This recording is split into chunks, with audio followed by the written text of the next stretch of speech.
I never know if it's going or not. We never know. We never know. We have to check. I'm throwing a party for you at Altonet on November. Whoa, we have to check. Are we in? Are we on? Are we over? Yeah, I think I'm in. Am I in? Am I on? Am I over? Yes, what's going to everybody? Got a bit of a... I don't know whether it's just because heating we're up to ungodly temperatures the other day. Yes, last night while the football was on. But I'm down Dublin struggling with throat, with chest. Hey up, Neil. Shout out to Neil Davison. Shout out to Ming59. Shout out to Peacocks Whites of LUFC. Big up, bro. Yes. Good to be in. Good to be on. Good to be over. I've got me sent. Oh, before we do that, you know what time it is. Get that badger in and on and over here. Had to move back to get his greatness in. Yes, all Leeds out with Andy. Get like smashed and all that stuff. So we've gone a bit different tonight. I've got a packet of crisps, cheese and onion. I don't provide the crisps to the house. Our lass is an absolute crisp fiend, an absolute crisp monster, so I just let her do a thing. That's all she buys, but I'll eat them. I eat them when they're there. Hey, Min59 gifted one City A Leeds Fans membership. It was I never knew you could even do that. Yes, Joe Depp. Good evening, Jack, and all you jack-offs. We're all one. We're all mighty together, the jack-offs. I need to be able to check what is on and off here. I need to get before we get yanging on. There we go. Yes, it's working. So, yes, we've switched it up. Ming has apparently offered Diggler TC membership, which I don't even know how you do that, or that's a thing. You're better on the internet than I am, Ming59. It's much appreciated. Badger time, Neil. Yes, nobody do it how he does it. So yeah, cheese and onion packet of crisps, and we've got we've got 3, but I've only brought 2 up because I didn't think I'd need more than 2, to be fair. 660 Millers, lovely stuff. San Miguel on offer at Tesco. 3 for £6, so I'm gonna have one of these. If anybody's got a beer or a cup of tea or whatever, fill your boots. Badger time. So we've got loads to talk about, to be fair, boys. Might as well briefly go over yesterday, haven't we? What's everybody's thoughts on yesterday? Nige D called it pre-season. Nothing's going to change this season with Farke. He's too stubborn and clearly hasn't learned or changed since last season. Tactics last night were wrong by Farke. Right then. Let's get straight into it. Let me check sounds on all right. Sounds moving all right. Grooving, smoothing, moving. Smash a like, boys. Tactics, Farke tactics. So it was mentioned. I mean, these pre-match interviews are absolutely horrendous, aren't they? They're not. Nothing's really said. The questions I think are pretty poor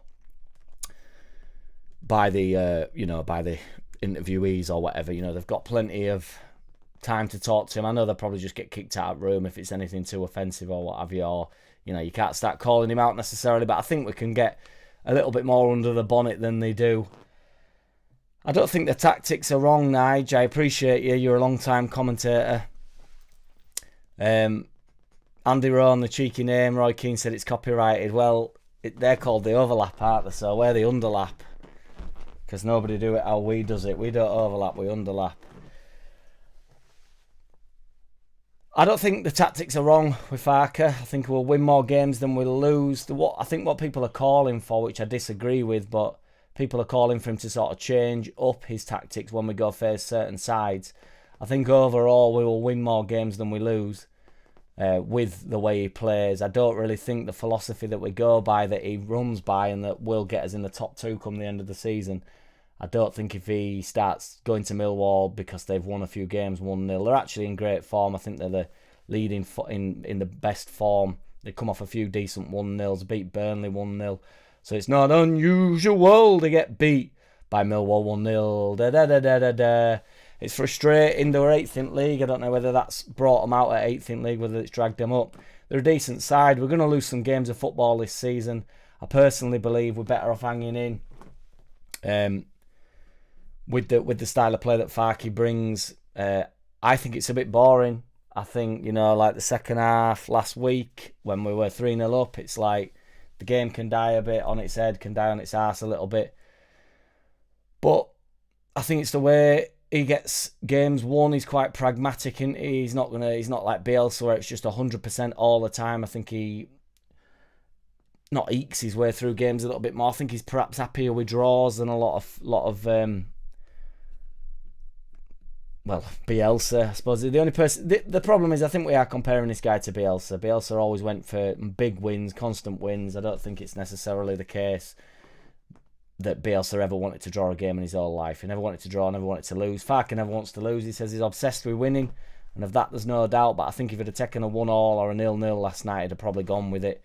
He's always after this 2 points for every game. If you get 2 points every game over the long-term season, that will send us up.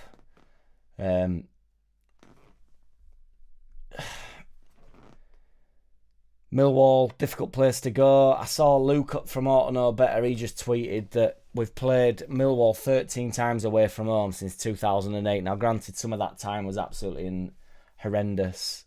We're in League One and all sorts, but we've won 2, drawn 1 and lost 10. So it's not particularly a Farke problem. It's a Millwall London problem. Millwall will not be challenging for the Championship this year. We will. Does anybody disagree with that? I can only presume and hope that nobody does disagree with that.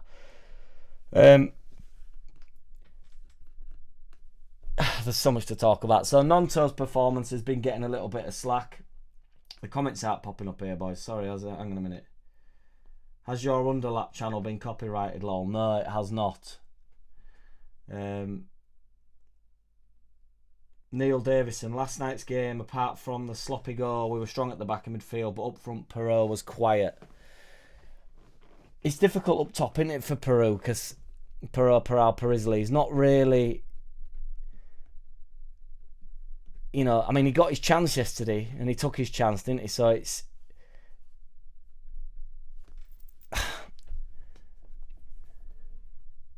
Evie was saying on Just Joe's channel last night that she prefers Joseph up top and stuff, like from the off he works the defence harder and all that stuff. I'm not 100% on that myself. I don't know. I think if Perisley gets a chance, he gets a goal ultimately. I don't think he's and then I don't know if he provides much else, and I don't really like people that say that, and I appreciate it's me that's also saying it, but does it matter? My man Joe Depp, if he gets 20 goals this season, is he worth being in the side? I think yes. Peacock's white, it will crap, mate. Needs to change it with the subs earlier. I agree. The thing is as well, so the 70 minutes thing, I will try to sort of work this out over nothing yesterday, try to sort of sort it out in my own head. If you go... We make one change at 70, don't we? And then we bring on every single striker in world football at the 80th minute, which is not the way to go. I think, I actually agree to some extent that the players getting 70 minutes, it's sort of then they know that they're getting 70 minutes. That's the amount of minutes they're going to get. They've got plenty of time to affect the game. 60 minutes, though, I think you can make one sub. I think for Solomon, when he came on, I actually thought Solomon one of the positives from last night. I thought he looked really sharp on ball and stuff. But after 60 minutes, Solomon's not going to come on and ruin the momentum of the game, or he's not going to be able, it's not like he's not going to be able to slip into the game or what have you. So I don't think it really makes a difference after 60 minutes of him coming on. Then it gives him 20 minutes of normal play. So say if you make a substitution at 60 minutes, Solomon on for Rothwell, which I actually quite like the idea of. I thought Aronson were then going to go deeper. But by the time Solomon's had 10 minutes, then we've got the structure has totally gone, and we have just thrown everybody up front, which is what we ended up doing, which, doesn't work, but we'll also talk about that in a bit, because how many late substitutes does work. It'd be interesting to actually have some stats on that, whether or not it ever works, because it worked once, didn't it, last season when he bombed everybody on. It nearly worked last night in terms of Bamford was legitimately through on goal, and there was no foul on that defender, in my opinion. But it gives Solomon, the likes of Solomon, whoever comes off for him. So, like I say, with Rothwell, that's an attacking sub, isn't it? He goes wide left. Aronson sort of sits in that 8 role a little bit more. James went central. Nonto goes wide right.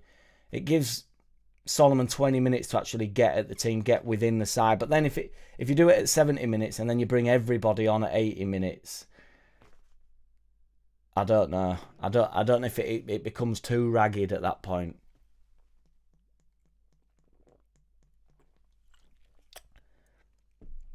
Joe Depp's changed his mind as I'm sweating again.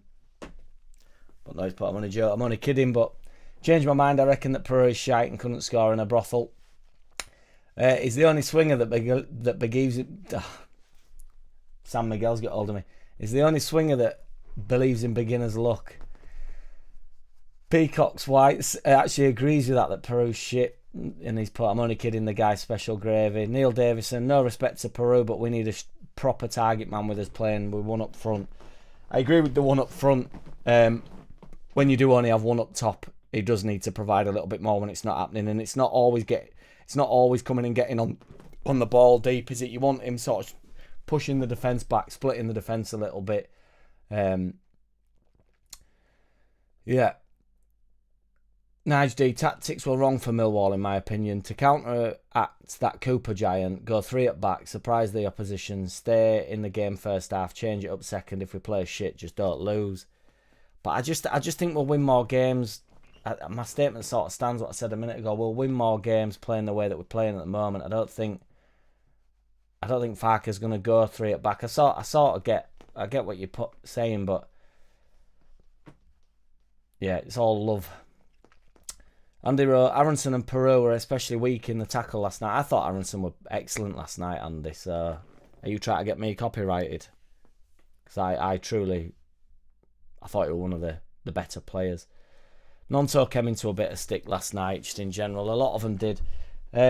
Paul was saying that there were a lot of them were shirking responsibility and they look like they weren't bothered and stuff. I'm not too sure how true that is either. I think that's a little bit harsh on some of them. I think they all want to play. We know, if we're honest, when they're throwing towel in and when they're not bothered for it. Millwall are a decent side. Nonto's joint top assisting in the league with 5. He's got 5. We had 70% possession, which I know doesn't win you games, but also think, is there a little bit of teething problems in the, I wrote down teething problems as a point. Because it's a brand new side effectively. We've lost Rutter, we've lost Somerville. We lost Ben White years ago. No, that's a joke. But yeah, we've lost a few players, haven't we? We've lost Gray. So we've had Bogle coming straight into the side. Furpo's on fire. Rothwell were already there. Rodon were already there. Or Rondon, depending on who you're listening to. Rondon, Struick didn't play last year, so that's a new partnership. Tanaka and Rothwell are brand new both, and now they're both cemented centre midfielders for us, and they have looked good. Rothwell came into a bit of stick last night. I don't know, everybody got stick last night. I think it's a little bit harsh. Andy Rowe, Jack, I love you, man, but apart from radio voice Paul, it was the Joe Walkman show last night. I don't know what that means. I thought Paul were wrong last night, dude. I don't think the players shirked it all. That's just what I'm discussing now. I don't think for a second that any of the players aren't putting 100% in. I think Nonto wants to play, and he's trying to affect the game every single time he gets on ball. First half, Millwall were decent for 10 minutes. Then we dominated for the rest of the game, other than the mental set piece. There's a few people blaming Meslier silent S for the goal. I don't know what you're saying in chat with that. What do you reckon? I think that's a bit of a wild statement. I don't think we can have a go at Mez silent S for that. I thought it was a nice finish, to be fair, which Farke actually spoke about. But the defending from the set piece, I know he's a big dude, that guy that goes and wins header. And everybody's saying, oh, Bogle, it was Bogle with him, and Bogle did get exposed for that. But the ball gets pumped up forward, and Rodon, for me, I love him. I actually think he's mint. I'm so happy he's signed. But he cannot go up and win an header. He's not like a big brute. And sometimes, that gadget, them two centre-backs last night, that Cooper and whoever lad was that scored, they'd go up and win that header. They'd just go and absolutely clear everybody out, get rid of everybody in your way, like including Bogle. I know that's not Rodon's fault in a sense because that's how they've set up from the set piece. But that cannot be right that Bogle's left with. I know we sometimes go zonal and stuff, and to be honest, I was in a world of my own when that got pumped into the box because somebody asked me a question on here and I would try to answer it.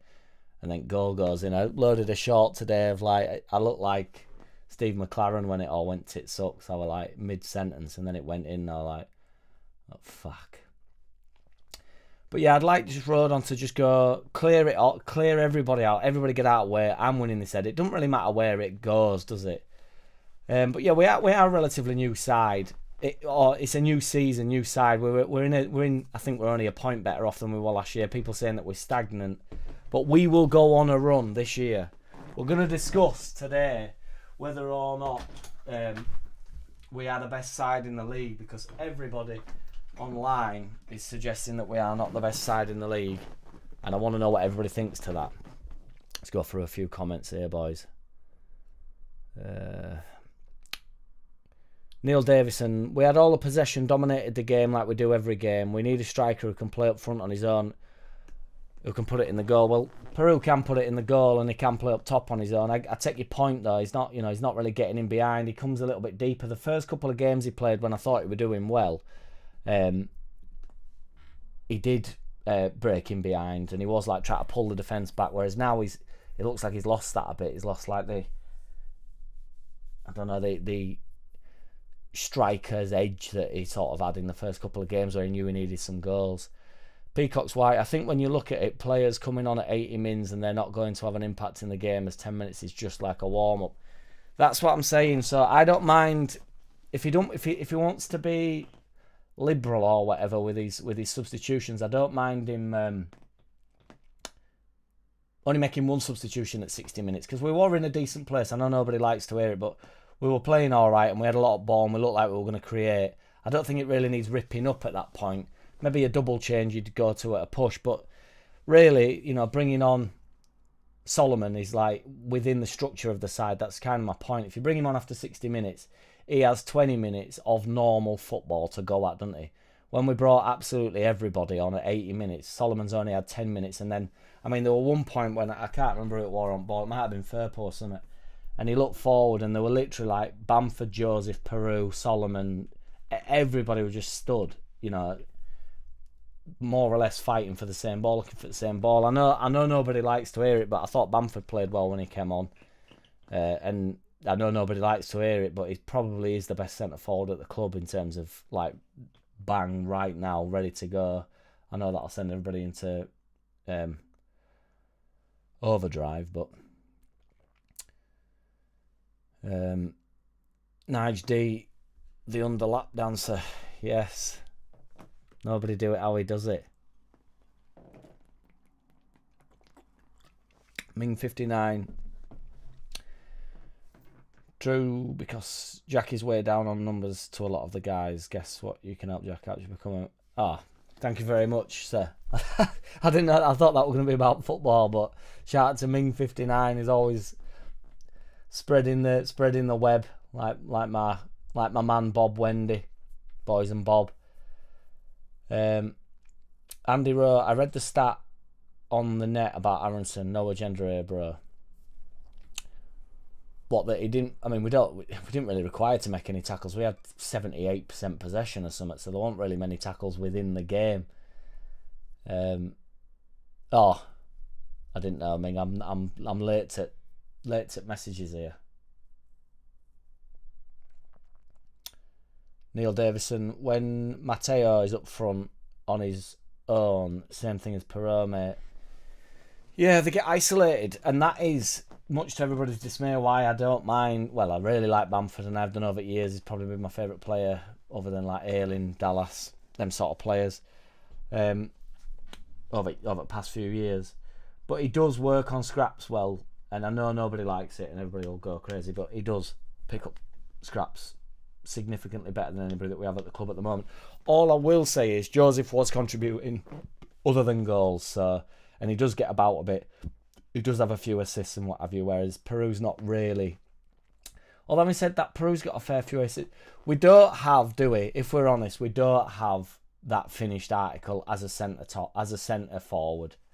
I don't know many people that do. Nige D says we need a Chris Wood, Lee Chapman type of number 9. Up, ball up and can score. I mean, Chris Wood would be mint in this side, as would Lee Chapman, by the way. But, you know, Chris Wood's still playing, still doing it in Prem. And Lee Chapman war, you know, I mean, I don't know how many goals he got that year, 20 odd, wasn't it? You know, tremendous goal scorer, but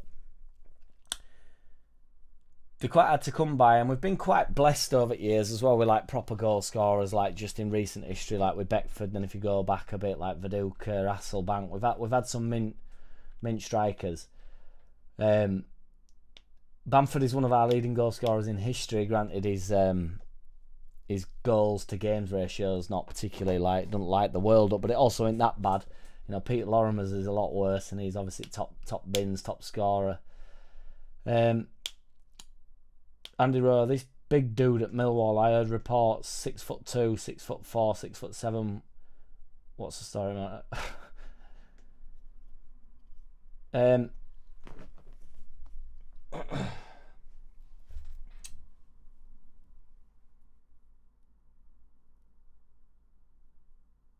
Is he actually 6'7", that gadget? That is wild, isn't it? That. I mean, they did look like utter monsters, to be fair, but that's some big boys. Bryn Jones, hi fellow Leeds fans. Jack, we were dominating and the fine tuning is happening. Nothing overnight happens. That's kind of where I'm at, Bryn, with it. Strictly speaking, it was a stat for 50-50 challenge. I don't know if that counts. Well, it probably, that's my point is though, Andy, he probably made about three tackles the whole game. He pressurises really well. He's not, kind of what I said to Paul, like, you know, Joe made a joke saying, oh, what do you want players to do? Like punch people, like, and just show some like random aggression, which is obviously not what he wants. That's not what anybody wants. But the point is, you're not going to get anything. They're not going to change who these players are as people. Are they? Nonto's quite a moody lad in general. He's not going to. I mean, he might go flying into a tackle or whatever, which you don't really want him doing either. But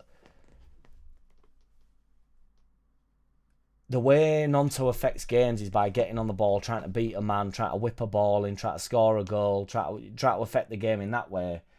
He's not a like knuckle duster out, like let's have it, like, you know, like bustling about. And he does that when trying to win the ball back. But I don't really know.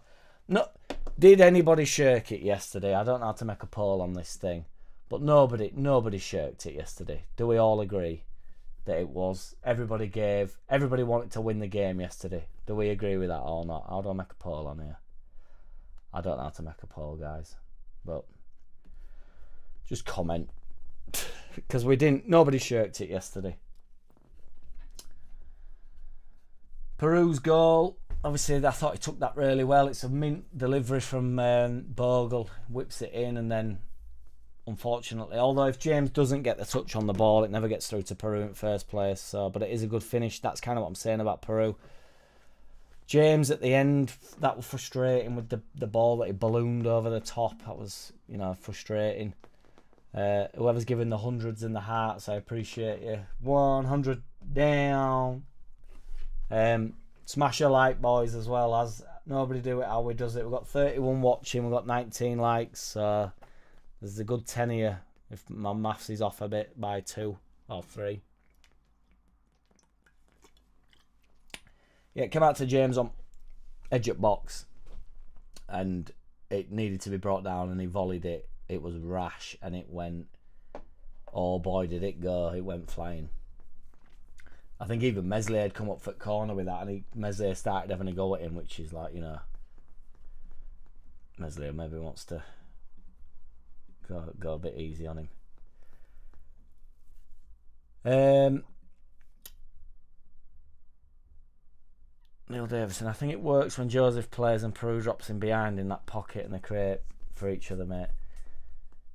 Obviously, then you'd have to drop Aronson, didn't you? Farke actually mentioned about Aronson. He said, I mean, as I said, the interviews are rubbish, and he said that we won't know about the upcoming game on Saturday until tomorrow, really. Said there's a few knocks and stuff, but I think he's just passing buck a little bit. He was asked about his tactical changes, and he mentioned that he brought everybody on up top, and if that don't work, people come for you, and, you know, there's no questions asked when you win, there's only questions asked when you lose, which is true, but, you know, not necessarily, that's not the point, is it?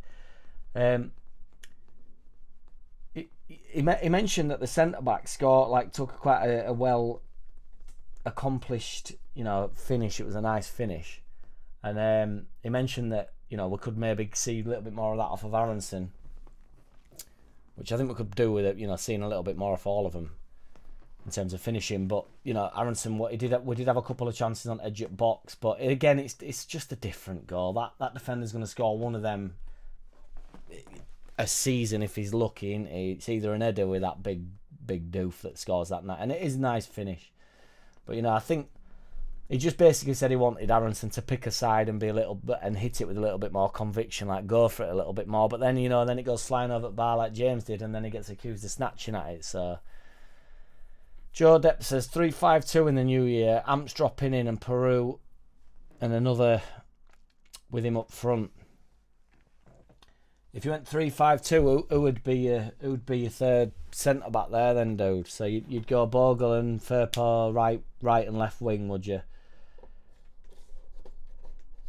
I don't know about that. Cause then who holds, or would you go Ampadu, Struick, or how was that guy saying it? Stoic, you were calling him last night. Stoic on fucking thing. So it'd be Struick, Ampadu and Rodon.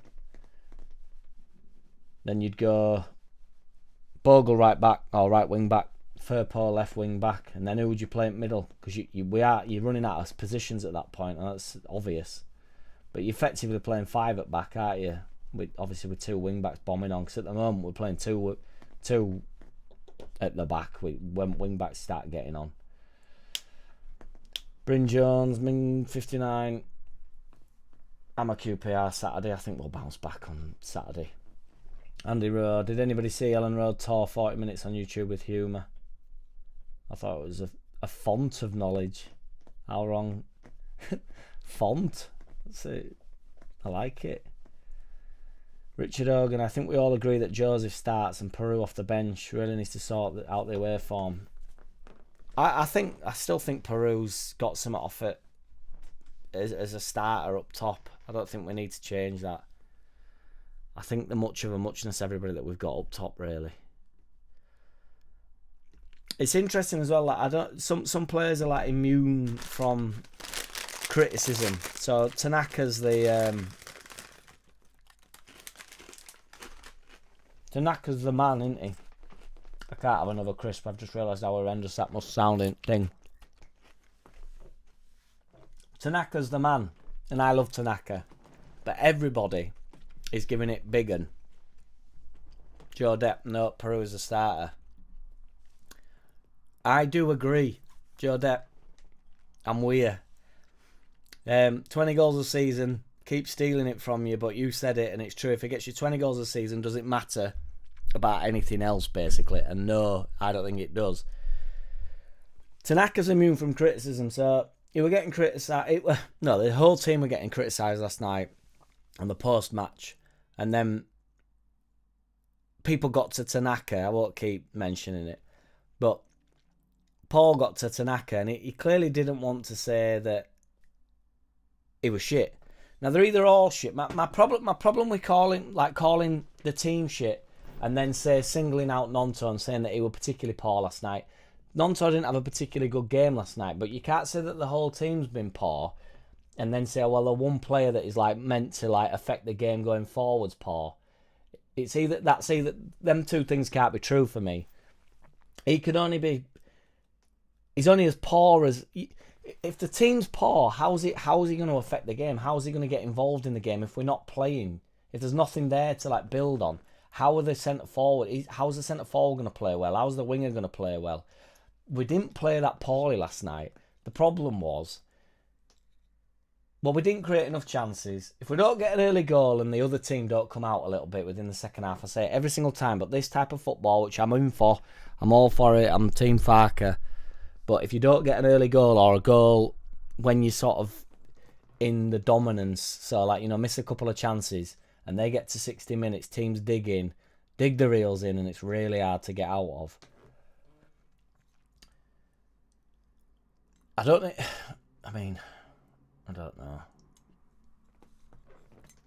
know.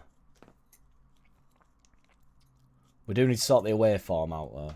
But that will come as well. We will win more games than we lose.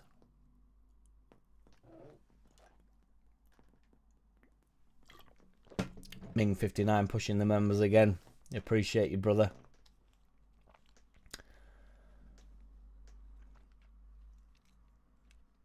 Anagram of back three. Strampon. Love it. Love it, Bertland, Gwistine.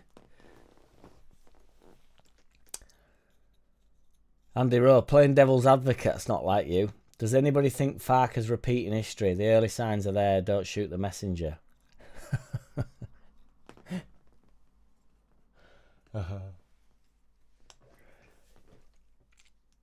What do you mean by repeating history? We got the 90 points trophy last year, didn't we, that everybody takes the mick out of? If we get 90 points this year, we are going up. I mean, I personally think this is one of the worst standards of Championship that... Or not the worst standards, to be fair. I don't watch... Unless we're in it, I don't really watch Championship football, in fairness. Well, I don't. I couldn't care less when we get out of this league. I won't watch it again until we're back in it year after. And we will go up this year. If he repeats history, we'll go up. We got... It was all too much for us in the end. I'm happy for another season down here. You boys not. Another season under Farkey. We're going to go up that way. We're going up. Though I'd say going up, and don't you know, going up. Craig Wilkinson, big strong six. Striker can mix it up with the likes of Millwall and all the other teams. Just sit back and snatch a goal. Teams are going to try and do that. It is an anomaly. Because teams do that, and it's hard to break down. Man City have lost a few games on bounce. Man City went through quite a big patch of not being able to break down sides. Like I say, they dig the reels in. And if you're not absolutely firing on all cylinders, all I will say as well is, and I said it under Bielsa, when you lose the game under Bielsa or you lose the game under Farkey, you know why you've lost it. You say, oh, we're not moving the ball fast enough, or we're not creating enough chances. Or everything else is bang on, isn't it? There's one goal gone in last night. Ball got pumped forward. Nobody wins an header. It bounces down. My big Dumbo up back puts a nice outside at boot finish. 1-0. We got beat 1-0. It comes with... I mean, people say, oh, we're vulnerable to counter-attack. Well, every team's vulnerable to something. I've never seen a team more vulnerable than Man City to counter-attack. That's the only way to beat Man City.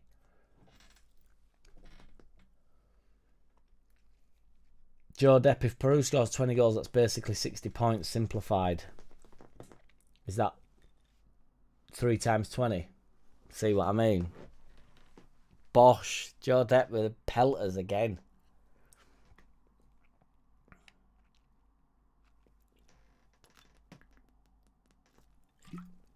Neil Davison. We'd have to drop Aronson. I'm assuming this is for to get Joseph up top with Peru in behind. We'd have to drop Aronson. It's a catch-22 because Brendan is playing proper. He's playing well. And I think we should trust in Farker because a lot of the games his tactics works for. That's kind of my point. And it is a catch-22 because Aronson is playing well. We don't need to switch it up. I'm going to move on from that. I don't think we need to switch it up. And furthermore, Farker's not going to switch it up. We win more games than we lose under this method of playing football. It is what it is. Bryn Jones. I watched Jack and Gav from day one. Yes. Angry Mad Gav. Peacock's White. I'll be a member when I'm not skint. I appreciate you, brother. I appreciate the members. wholeheartedly, but I do appreciate everybody that tunes in. It's not a money-making exercise to me, this, although, you know, it would be nice for it to be my job and then I could, like, you know, not have to worry about all other than just chatting shit about Leeds. But sadly, life's not like that, is it, for anybody? So I appreciate you being skint, brother. Jack, 83% of shots were straight at their keeper. The other 17 were in row F. Is that a legit stat? Or is that just...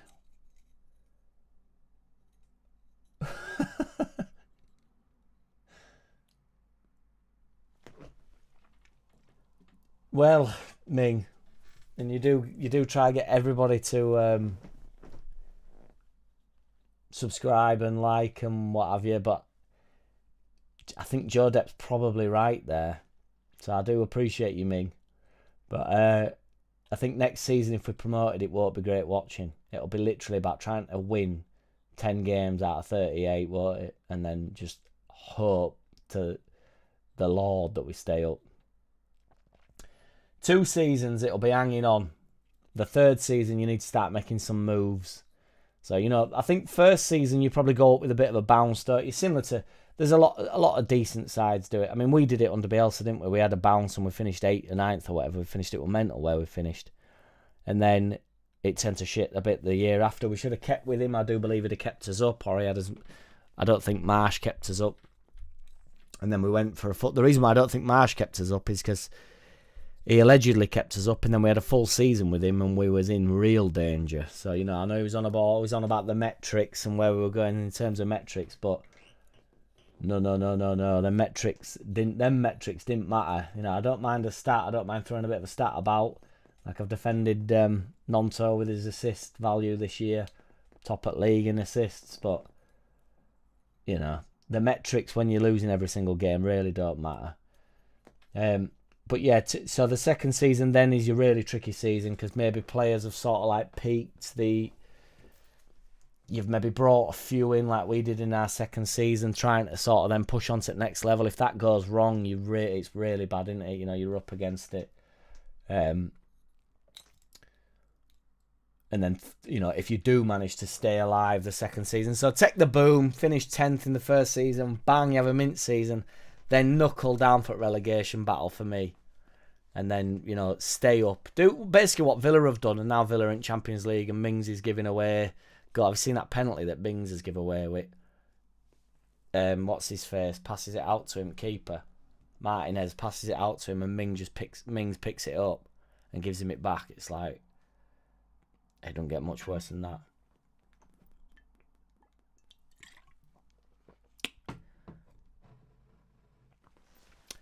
Andy Rowe, 70 minutes subs, same style, no rotating squad, sitting back on the lead. How many more examples do you want? Well, these are the rhymes and these are the times out. So every time it is the same style. There's no rotating of the squad. He does sit back on Leeds.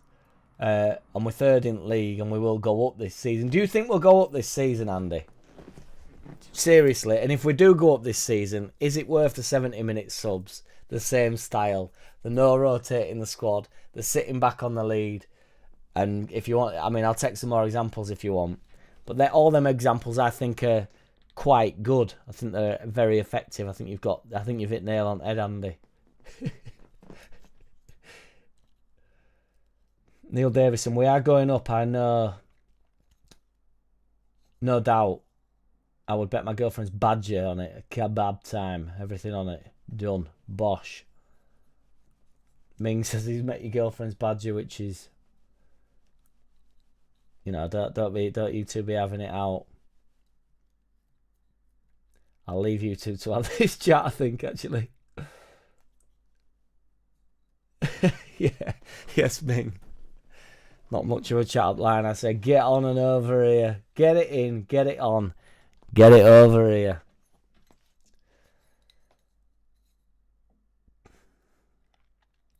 Andy Rowe, Jers 56,000. He can't make it pay. He's searching for jobs. He told me.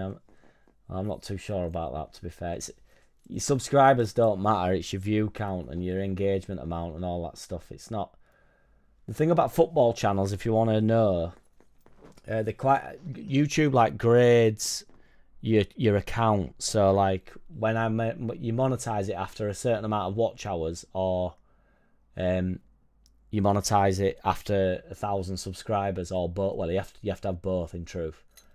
But they don't grade it. They're not bothered about your subscribers count or whatever. They're bothered about, so say because I run a sports channel, it's a Leeds channel, they can really target my audience. They know what you boys are watching, and if you're watching Leeds content, they'll give it to me.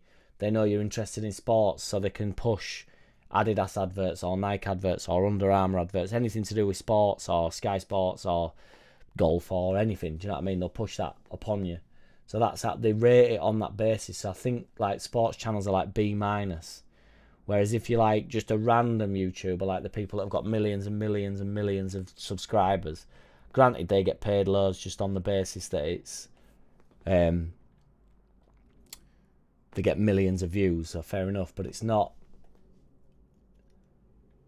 it's harder for them to target people. They don't know exactly what their viewers want, because like I might watch them and I like football, porn and beer, and then there's a 38-year-old transgender woman that likes other stuff, but she's watching it as well. So do you know what I mean? It's hard to target. So yeah, we get paid quite well. It's called like a rev per minute or something. I don't really know how it works, to be fair. I just know that's true. I don't really care how it works, in all fairness. How the F are Bournemouth and the ilk Premiership stalwarts. Well, I know they won't be for long. That will all fall away. He knows you're only joking. Neil can take a joke, Ming, don't worry.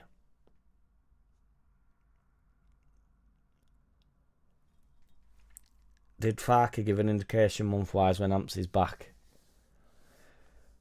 I don't know. It's a bad injury in it with Ampadu. It's definitely a few months. Joe Depuy will go up this season. Good lad. Andy Rowe, Jack Amont, Fence, Ming 59, Andy Splinters. Jamie Tobin, how do I gift memberships? I wish I knew, mate. You'll have to ask Ming. Oh my word, there's some absolute heroes in here.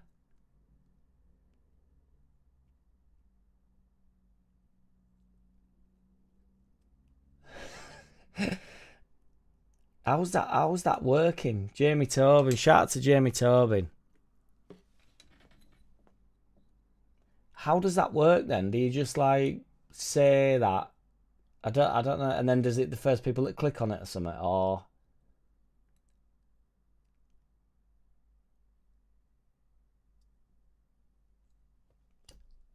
Jamie Tobin. Shout out to Jamie Tobin. Absolute legends, honestly. I'm on about putting a night on, you know. Like I don't know if everybody's in and around Leeds, and then we'll all, you know, 'cause it would be nice to. I'm gonna get Joe down to do like a live Just Joe thing. Shout out to every single person that watches this channel. It stuns me every single time it happens. Solomon looked like he was getting back to his old self last night, though, I would argue. Because Solomon's got a lot of slack online. I don't think it's warranted.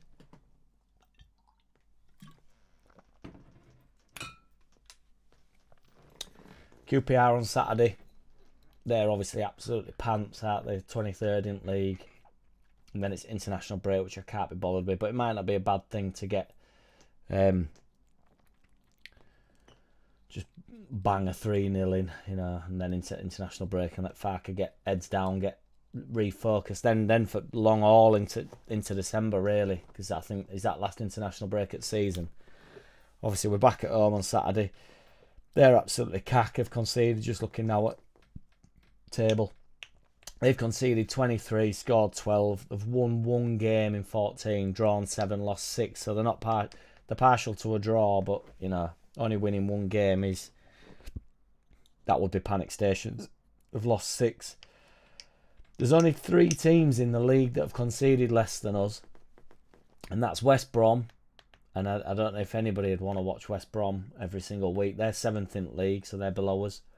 Burnley have conceded less than us. They're below us. Granted, they're playing now. There'll be half time now. I'll check that score in a minute.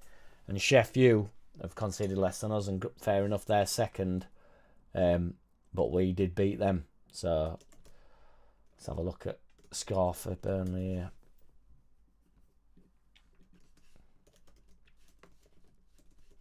See what that does to 0-0. See, West Brom Burnley 0-0. You know, that'll be a gash game as well. It's all the same.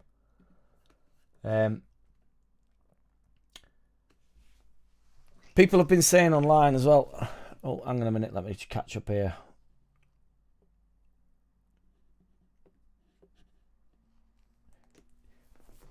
What is funny, Jamie, is you've provided all them, which is so nice of you, dude. I appreciate it. I don't even know how you've done it. But you provided all them, and are you a member? Because when it's not popping up with badge next to you, so you're that much of a legend that you're giving out memberships and you don't even want your own membership.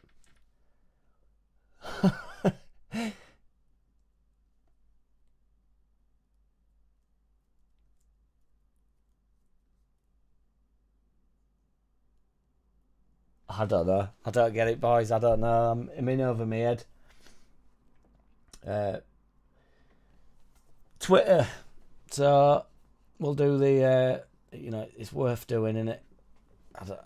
We'll have a quick chat about Twitter.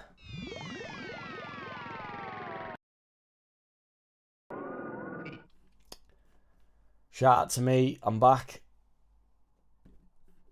Twitter strikes again. Are we the best side in the league? How can we be the best side in the league when we've not beat Portsmouth, Bristol or Millwall? So obviously we drew with Portsmouth. I think we drew with Bristol. Obviously got beat to Millwall.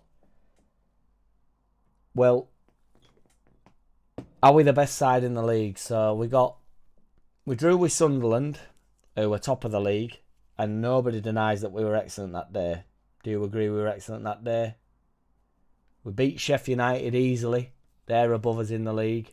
We beat them easily 2-0. Granted, we did this last year. Right, is that how it works, Jamie? I appreciate you, brother. Beat Sheffield United 2-0 easily. My man Wilder, my best mate in the world, said that it's unrivaled. I've got a quote from everybody's favourite manager in the world, Corberan here. Corberan the crate says, I think it's in this league it's difficult to predict results, which is true. This year is going to be especially difficult to predict results. There are some squads that can be one step in front of others, or a couple, two or three, which is a couple, but it's obviously not his favourite language. And after that, there is a group of 14 teams, in my opinion, where all the squads are at a similar level with strengths and weaknesses, but with options. Leeds is one squad I consider at a good level, a different level. Probably Sheffield United, with the deduction of their 2 points, their position shows they are at that level. And after that, Burnley is another squad, another of these squads in terms of players arrived in the Premier League, and is a squad that has extra. I don't necessarily think Corberan's actually saying we're one of the best sides or play the best football or whatever in the league, but I think what he is saying is we have the best squad in the league. So that, which is two different things I accept. Now, I've just said on our way, I think, what were it? Just worked it out and I've lost it. There's only 3 teams that have conceded less than us. So we're third in league in terms of goals conceded. And we are the second highest scorers in the league. So we're third and second in terms of scorers and goals conceded. Also, do you know who's the only team that has scored more than us in the Championship this season? Do you know who it is, anybody? It's Sunderland. They've scored 1 more goal than us. And would anybody like to... Can anybody remember a goal that Sunderland have scored this year?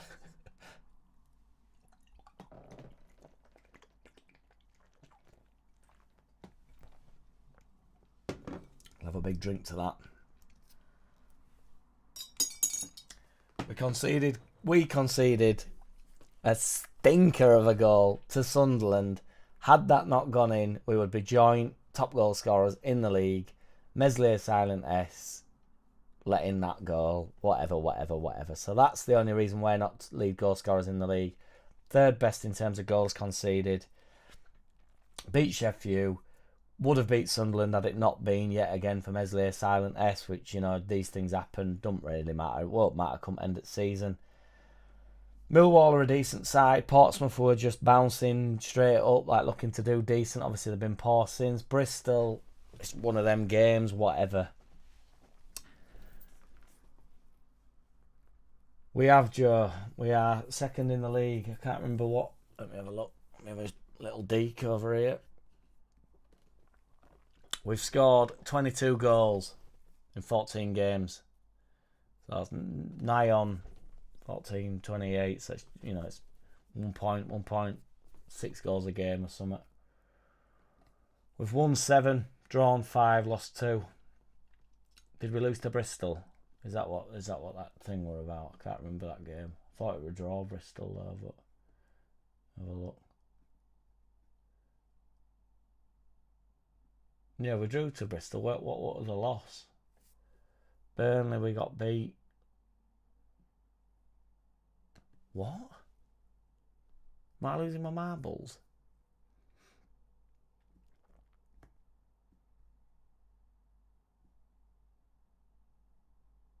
Why does it say we got beat twice? Have I lost it? I'm not even joking. Lost 2. Who did we get beat to, boys? I remember getting beat to Middlesbrough. But that were in Cup. Got beat to Burnley. Oh, we got beat last night.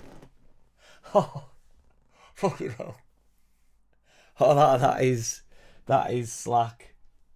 I'm so sorry, boys. I forgot about the game last night. Yeah, we got beat to Millwall, got beat to Burnley. I remembered the Burnley one, but I'm obviously forgetting last night. Apologies. Can only apologise. Are we the best side in the league? Yes, we are. Ena, how's it going, dude? You comment a lot, man. I appreciate you. I see you as well on Joe's, I think, when I go on. Never used to be able to read live comments when I was on Joe's because it used to put me off. So I thought if anybody gives me shit, I'll end up like getting thrown off Joe's channel. To be fair, it was an unstoppable thunder bastard. There was nothing Meslier could do about it. That were exactly my thoughts. You know, it's last minute. It's exhausted. Ball gets pumped forward from halfway line. Edge at box. A thunder. A cracker jacker. You know, everywhere I want it. Were like that. Dodgy bounce. Ugh. He had no chance. And then yet he still gets slagged for it. Middlesbrough, Burnley and Millwall, no more Yuri Gellers. Well, we're on San Miguel tonight. Jamie Tobin signed up as well. Let's all do a massive cheer for Jamie Tobin. He's gifted out 5 and he's not even a member himself. And then my man becomes a member. What a legend. What a legend. It's like Santa Claus. Does Santa Claus get presents as well? Because you had to buy yourself that. Really, you'd think with the giving out 5 memberships, somebody would have gone, do you know what, Jamie? I'll buy you your membership, our kid. Middlesbrough wasn't in the league, Andy, so the Yuri Geller's out the problem. Legend, Jamie. Cheers for signing up, dude. I really do appreciate it. Another tweet. What do you reckon to this tweet then?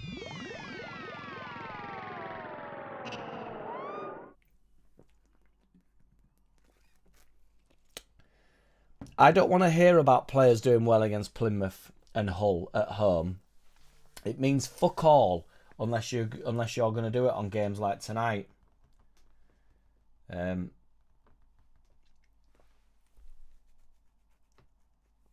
San Miguel. My mum calls it San Miguel. Does it mean nothing if you play well against Plymouth and Hull at home? Does it mean nothing? Does it mean F all? Unless you're going to do it on nights like tonight. So what's the point? So if they do it on nights like Millwall, does it then... Do you know? I actually get the point.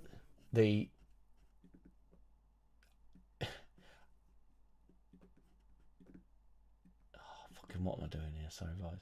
I actually understand when people say, "Oh, players don't turn up in big games and stuff." I actually think them players do exist, where like you need somebody to pull something out of a bag and they don't turn up. I think that exists. I think that happens. I don't think getting beat to Millwall late on a Wednesday night in London means that it don't matter that you play well against Plymouth and Hull. I just don't. I literally don't get that. I know you're frustrated that we didn't play well last night, but I don't know.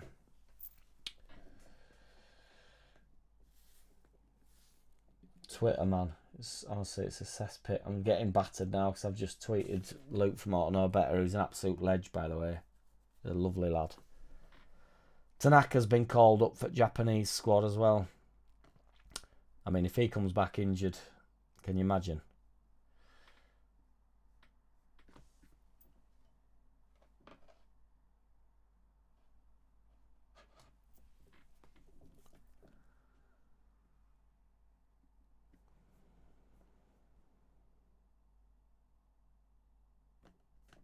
So look at West Brom game here. I mean, this season, Leeds Portsmouth 3-3. That was just a crazy, crazy mental game, wasn't it?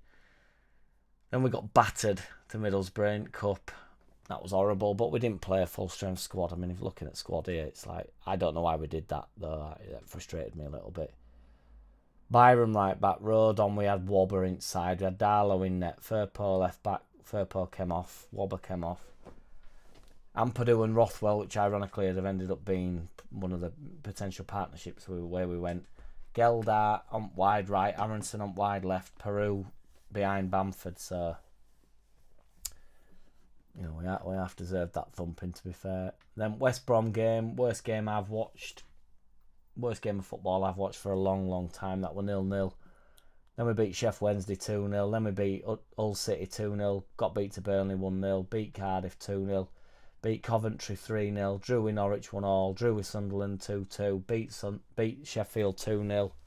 Beat Watford 2-1. Drew with Bristol 0-0. Beat Plymouth Argyle 3-0.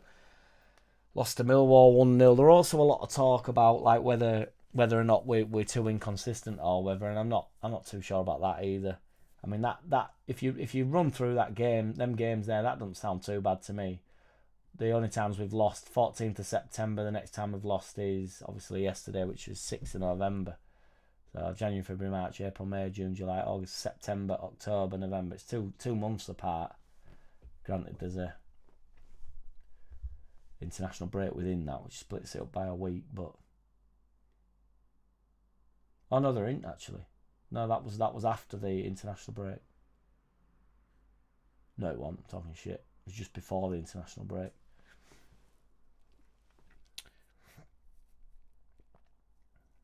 Yeah, there's a lot of this stuff with 12:30 kickoffs and that we can't play at 12:30 kickoffs. I'm not sure about that. I actually saw Arnie Slot about that. I think it was Arnie Slot, and he were on about 12 o'clock kickoffs, 12:30 kickoffs, and he said it shouldn't matter about the 12:30 kickoffs because that's when we all train. That's when they all turn up to training, so they should be ready to go at 12:30. So we should be getting more out of games.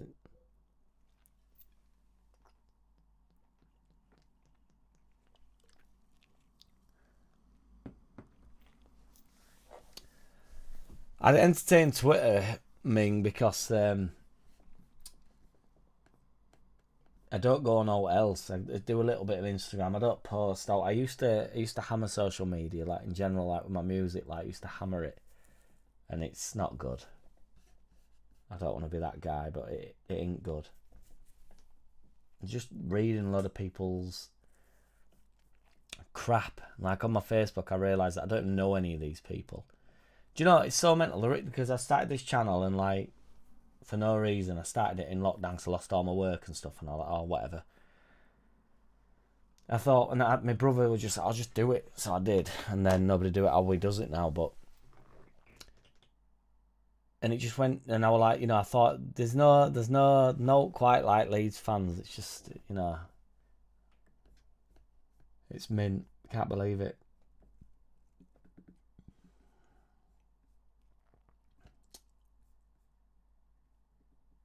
Gavin Parry, Farke is holding us back with his slow play, etc. There is, for me, Gavin, my man, there is no way Farke is encouraging slow play. He's not asking us, unless we're 2-0 up, I would agree. He says slow the game down. He's not slowing play down. He were going mental last night. He were getting well radgy. Andy Rowe, no doubt injuries have been disruptive. That's a good point, to be fair, man. I know you're just on the talking points, trying to wind me up half 78% of the time. But injuries have been a problem. And we have dealt with them, to be perfectly honest. I mean, there were times when we didn't look like we had much of it. You know, it was concerning. James were out, Solomon were out, Ramazzini went out. He's got, you know, not forgotten about, but, you know, I think Joe Depp put earlier that he's a big loss. Well, he is a big loss. So we've not. It's also interesting, obviously, then we lost Ampadu, lost Gruev.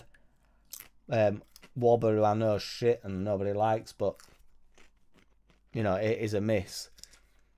In terms of just squad depth. There's no there. Bamford's always out. And we have dealt with it like it's not been a problem. And that is one thing you have to give Farke Feke, because he does. That's kind of what I'm saying with the earlier substitutions. It don't matter about the earlier substitutions on the basis that they're not going to disrupt the side. They all know the way of playing. That's why it does work. I saw, funny enough, on Underlap. This is the Underlap, innit? On Overlap today, or it might not be an Overlap, just Stick to Football or something, with Gary Neville and all them goons. They had David Moyes on it, and they were on about like different styles of playing and stuff, and like, if I'm honest, I am inclined to different styles of play, but when you're the best team in the league, I'm not. Or top 2, top 3 teams in the league, what do you want? Do you honestly want to go to Millwall with an inferior complex and be like, we need to just grind out a result here? Or because I know we got beat last night, but it's rare that we get beat. I've just said we've lost 2 games in 14, and we went on a wild run last year of 10 games or whatever unbeaten, which we will do again at some point. We will catch fire. Farke will not get this wrong. I just don't think he will. Gavin Parry's out of ideas, as showed in the last 10 minutes last night. He did that last year. That's one of his ideas. What would you suggest? And I'm not calling you out, man. I've just, what would you suggest he does? It's a genuine conversation. Because I'm not sure, we've had a couple of people suggested 3 at back and stuff, which again, is just a fair enough idea, a decent idea, go with wing backs and stuff. But I mean, Firpo and Firpo and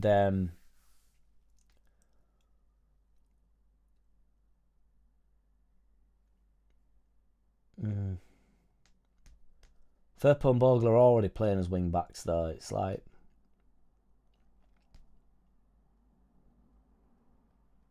Ming 59. If you're in there, comments or likes and don't give Jack £5 a month, then you should. He's absolutely. You need paying, Ming. Absolute legend. Do we go up as champions or automatically, says Jamie Tobin.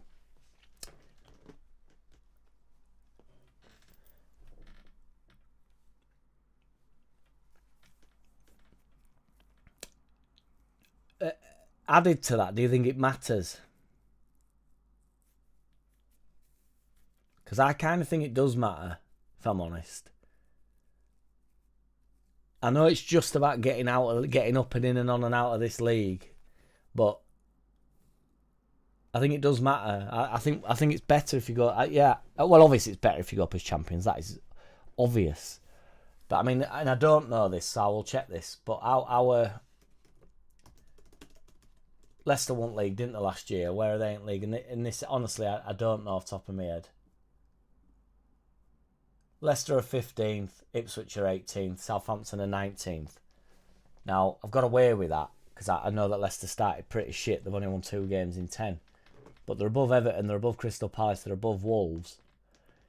I do think it matters. I think it matters to credibility. So when you go up, I think teams take you a little bit more seriously, which can be a bit of a downfall in fairness. But also, I think it helps. I think it takes longer for the players to be disheartened. I feel like they are champions. I feel like, I don't literally mean champions. Like, we are the champions. I mean, like, successful. We can't just accept defeat. The 10 games in, they've lost 4 games of Leicester. Drawn 4, lost 2. 1-2, drawn 4, lost 4. So after 4 games on a losing bounce, there's still some energy left where you think, no, we don't get beat. Whereas, Southampton they've won 1, been beat 8 times, drawn 1. That's terrible. I mean, I think the divide between top and bottom is becoming larger and larger and larger. I don't know how much longer Everton can get away with it. And this sounds insane. It's a silly thing to say, but Everton literally stay up on the basis that the teams that come up are worse.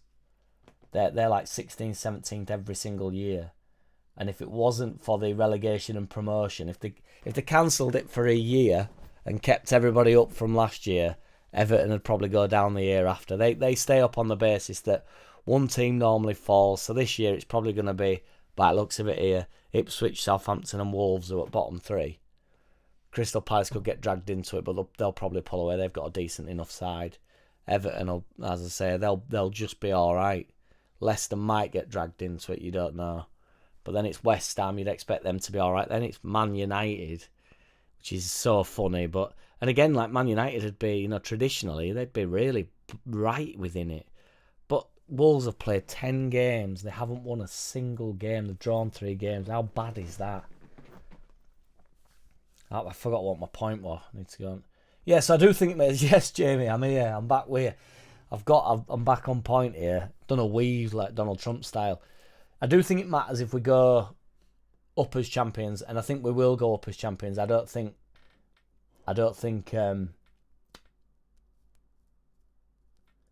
there's anybody better in the league than us. I think Sunderland will drop off. I know you at risk of saying that, and everybody said that about Ipswich last year, and they didn't. But I mean that's worked out perfect for me. That's Leicester are basically first, Ipswich is second, Southampton are third. So I do think it matters. Boglina, yeah, he got injured, didn't he? Gavin Parry, we had 2 strikers dropping back last 10. I don't mind last 10 minutes. Just disrupt it a little bit. If it works, I'm gonna have to try find it out. I'm gonna ring Lockie. I don't have his number, but I'm gonna get in touch with Lockie and get him to let me know how many times actual 80-minute subs makes a blind bit of difference. Andy Rowe, too early to say. Yes, on paper maybe, on the grass, and a possibility in reality. We're best team in league. We've definitely got best squad in league.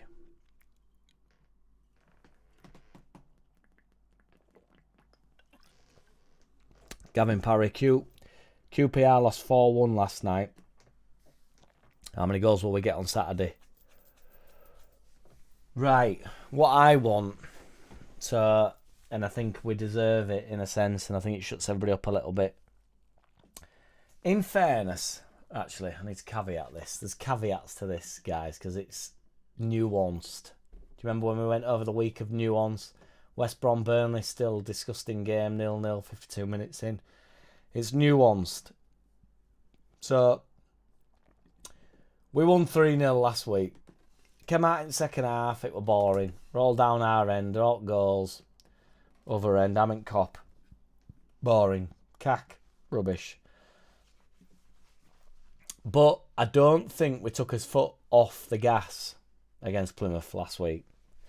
I felt as though, I mean, having said that, Plymouth came out and did absolutely nothing. So it is a, I don't know. My point is, QPR needs to be a proper, solid win, evidently, on Saturday. But does it... You want 90 minutes of entertainment. I think that'll shut everybody up. The problem is we go 3-0 up at half-time or whatever it was. Well, it was half-time, I think, wasn't it? Battered them. And then did we get a goal? I can't remember. I was pissed by then. I think we're all in first half. Yeah, all goals are in first half. 30 minutes, 33, 38. So game's gone, and then we come out in the second half. Plymouth, you'd hope had sort of come out, but they just come out to sort of shut up shop even more and just be like, well, don't get beat 5-0. But you want, if it had been 2-0 at half time, we'd have probably gone and got a couple more goals because Plymouth would have thought there were a game there to go at.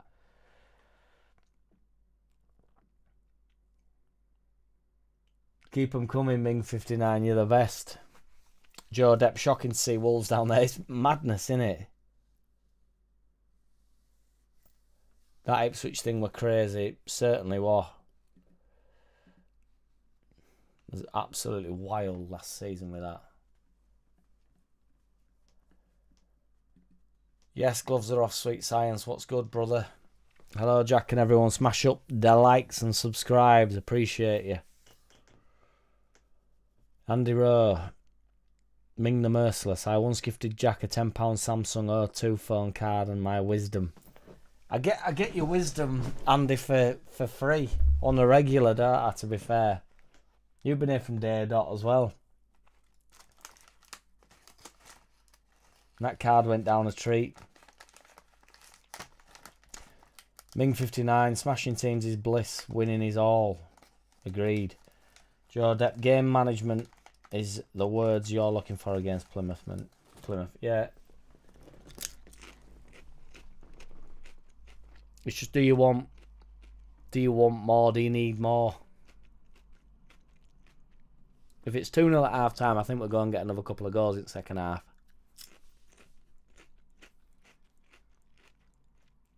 Millwall result last night was not that bad. They're 8th in league. They're on a mint run. Granted, that the points tally's same as 11th. I don't know where they are now. They'll have gone up, won't they? Bastards will be. But stunt, it makes it look better for us anyway. 55 minutes, Burnley West Brom still 0-0, so I bet that's a blockbuster. Millwall are 6th now, 22 points. They're only 4 points behind us, so that ain't a bad side, that.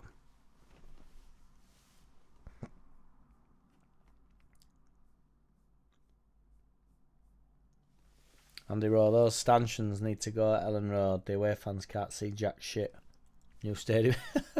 Why are you bothered about away fans being able to see out? I ain't bothered about away fans being there. I like away fans there. They're on about moving them, aren't they? They're going to have to move them when they build. Is anybody a member? Because I don't know if it were only members or whatever, but I don't know if you just could go on website and vote. But you could vote where you want the away fans to go, and loads of people are saying I'll put them in Upper East Stand, like they do at Newcastle. In Newcastle ground, you're really high up. But I think keep them down there, mate. It's mint. Just next to North, East, South, West. In South Stand, I always get it all mixed up. Because it's backwards, isn't it? Because how I view it, I view the game this way, and I'm in North Stand. But that ain't North, is it? North's, you'd be looking down at the South Stand, wouldn't you? So it still works, but in my head, if I'm a compass, I need to be looking the other way, and oh, fucking what am I talking about? I think you know what I'm talking about, and I know it's wrong before anybody goes ballistic. Ming59, we can all help the boy for really nothing. Just saying. Appreciate you.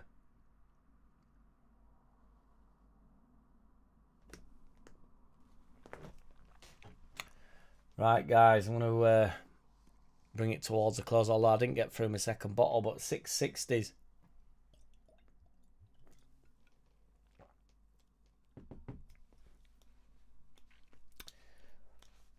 You see, I think there, Andy, that's 2 separate comments. So Millwall have won 4 straight. More than Leeds have done this season, to be fair. Millwall are the in-form side. I think the top at league in terms of form. But, that goes... How long does that go over? Because if you went on, Millwall have won. They've drawn. They haven't lost in 5. Won 4 of the last 5. Drew. So, but, Jesus Christ, West Brom. They just they've drawn the last 5 games. Who wants that? Who wants to watch that? My man Farky gets stick. It's like, who wants to watch that?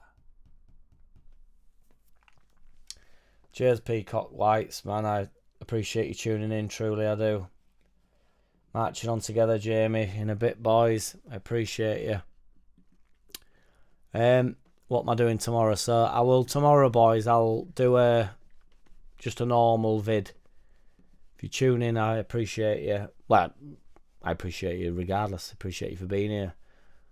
We've got 7 new members today, which is wild. So I do need to do some shout outs, which I've stopped doing, you know.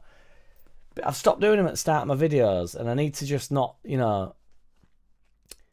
Do you know, the one thing I would say now that I'm a beer and a half in, I couldn't care less about negative comments. I've never blocked anybody. There's a guy called Chris Baldwin who's obsessed with me, who like gives me shit all the time. There's a guy called Beer Monster Reviews or something who comes on and says I'm gay and I'm a puff and all this stuff.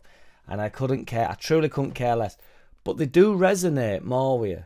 So like I'll upload like on my other channel, on my JackCity page, I'll upload a music video or whatever, or me like messing about freestyling or whatever. And somebody said this sounds like a bowel movement or something. Now that don't bother me. I truly couldn't care less in my head. But ultimately I still remember it. So I do, and I don't sympathise with people that struggle with this type of stuff, because you put yourself on the internet, you're gonna get stick. Like I'm honestly not. It's a really weird. I want everybody to understand what I'm saying, because it is weird. I understand why people get raggy about it. I honestly, it doesn't madden me. It doesn't sadden me. I don't give a flying fuck. My mum still loves me. I couldn't care less. But in the back of your head, it does. There is something in your brain. It does resonate more. It's just like a conversation. If somebody's like negative towards you, it does linger and last longer. Would you agree? Than a positive comment. Positive comment. It's like losing at football. If you lose a game, you remember. If you win a game, you know. Literally, to be fair, it is literally what's happening at the moment. We've got beat to Millwall. Everybody comes in. It's like, everybody's fuming, and I get it. And you win a game, and it doesn't matter. Do you know what I mean? It's like, oh, yeah, on to the next one. Should have won that one, though. On to the next one. But yeah, another tangent. I love a tangent before I sign off. But I can't remember what my point was to that. Yeah, so I stopped doing the subconsciously. I just thought, well, I'll jump straight into the videos then, because that's what I've always done. And then when I started getting members, I started thinking, well, I'll mention my members because they deserve it. Do you know what I mean? They've paid for it. It's crazy. Giving 99p a month. It's madness to me, is that you pay for this crap. But you do, so I appreciate you. But subconsciously then, I've realised in my last video, I thought I've not mentioned any of my members again. Ridiculous. So I'm going to go back to doing that. So, because I appreciate everyone that tunes in. But, you know, the members that pay is just insane to me. Samuel T coming in late, Jack. Love the tangents. Samuel T is the man. That's all I have to say about that. Peacock White's value say, I struggle all the time, mate. It's more confidence issues for me. Do not worry, big lad. Don't. I know I've just gone off on a tangent about negativity in general, but don't worry about any of that, man. Fuck them, honestly. Fuck everyone. Not literally if you want, if you're that way inclined, if you can get the women, get them in. You know, I'm certainly not suggesting get them banged. Andy Rowe, would I do a collaboration with Ren? If Ren even knew my name, I would, of course, I'd do a collaboration with Ren. I think he's mint. I think he's a bit too emotional for my liking in general, but that's what brings the views. In fairness, you know, and I'm not being a knobhead, but on this channel, if I were a lot more bombastic or a lot more aggressive or called players out randomly a lot more, I think I'd get a lot more engagement. I think people like wild takes. They like aggressive behaviour.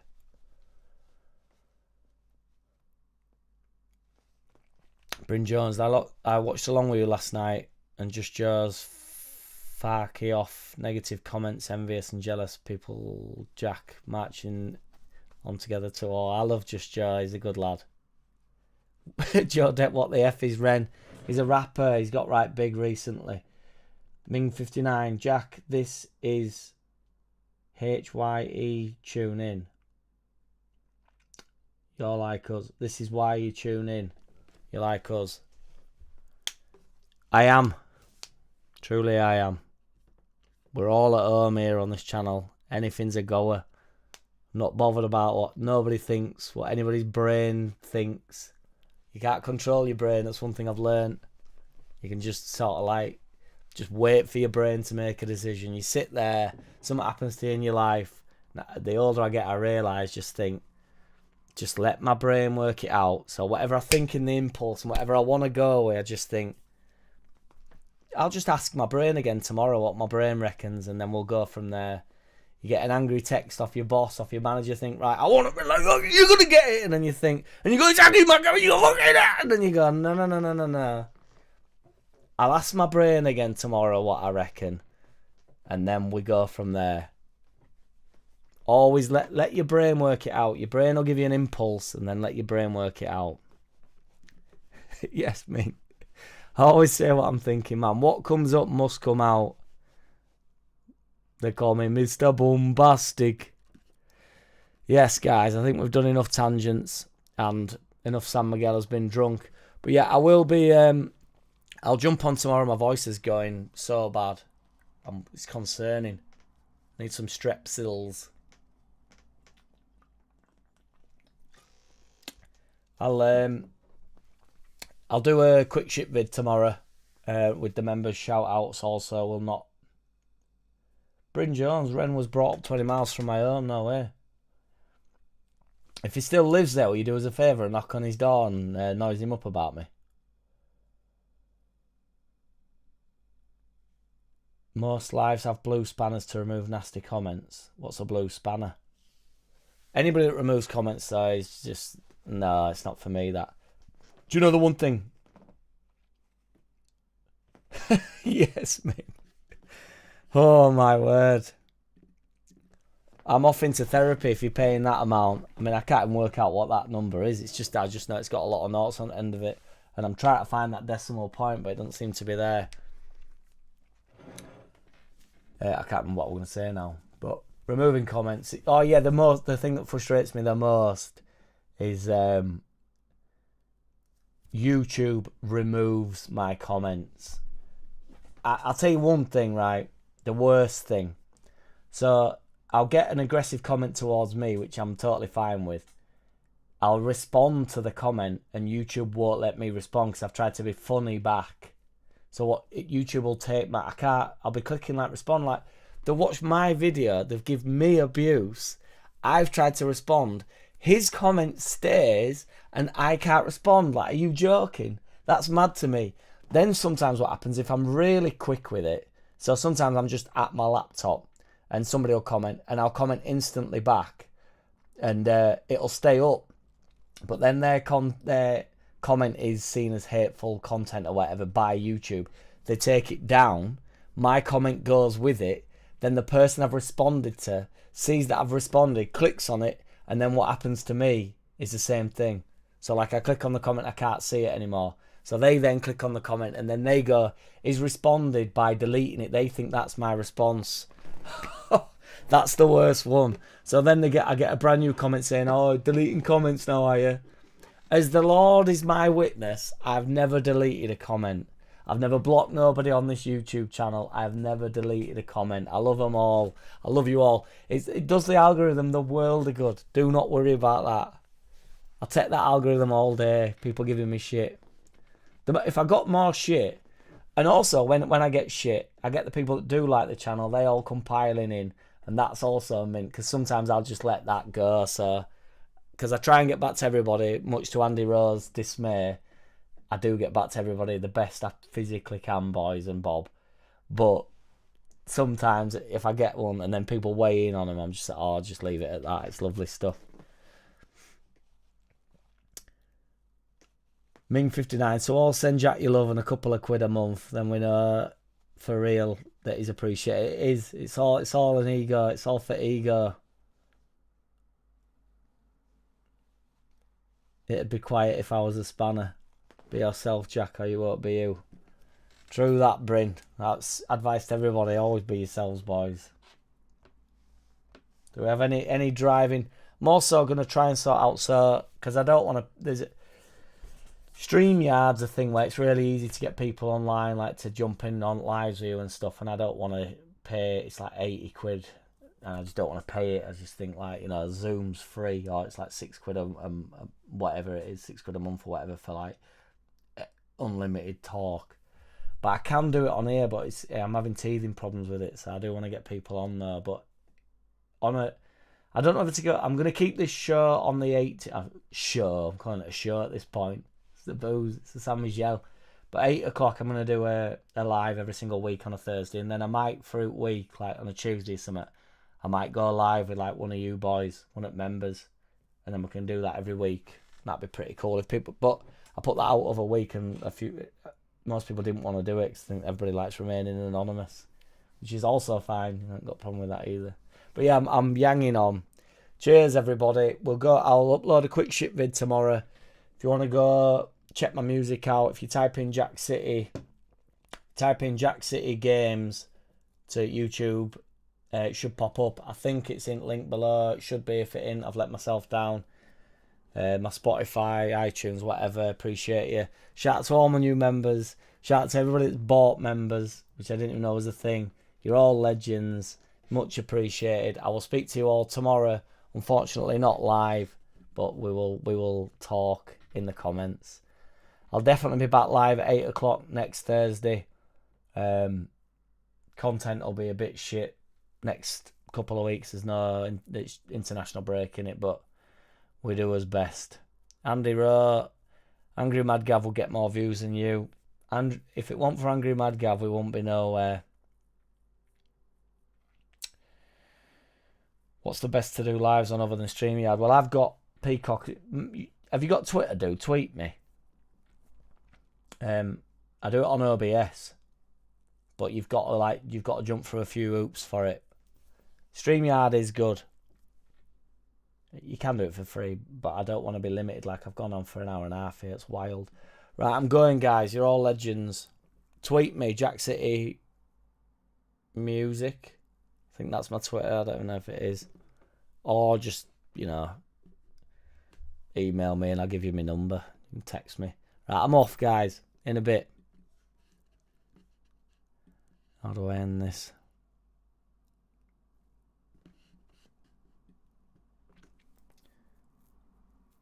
£3 a day for coffee in shops 7 days a week. Over 80 quid a month. Shocked me this morning. It's brutal. I don't know if I'm still alive here, but I'm now talking to myself, which is even more bizarre. I don't know if I'm live or not. But if I am live, I shouldn't be. But I spend a fortune on coffees, man. And like, I get home and I'm just like, I could have done that for like, no.